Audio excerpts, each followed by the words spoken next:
Good to have you on ENC. I appreciate the time. There's got to be a cutoff. We can't bring dinosaurs back from the past for a reason.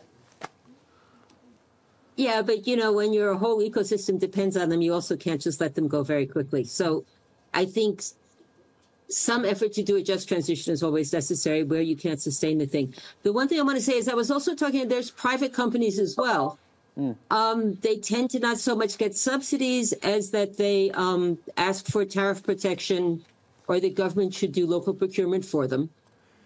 You know, and what I'm trying to say in the article is if a company comes to you and lobbies for that kind of either cash handouts or protection as their first solution, that's a bad sign, because you're never going to get to a more competitive and dynamic economy if that's the kind of company we're rescuing. So where do you draw the line, though, where you decide, OK, we can rescue it so far, hopefully it comes back, there's a public-private partnership. If I hear that one more time, I might get sick. But apparently this is the go-to phrase these days. At what point do you draw the line and cut them off, kick them out the nest, let them learn to fly or die?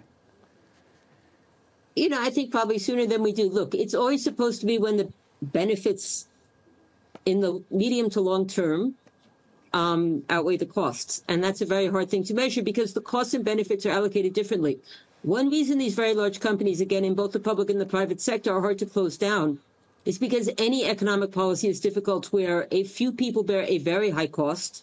You know, they lose their assets, they lose their jobs, and the benefit is bigger, but it's more distributed over the whole population and it's intangible. So when you say, let's give 10 billion rand to SAA, you know, SAA will lobby very hard for that. And a lot of, I mean, I've heard people, we'll hear them say, you know, we'll lose jobs, we'll lose our national carrier, what. The benefits to the rest of us in terms of using those resources for something else, that's harder to see.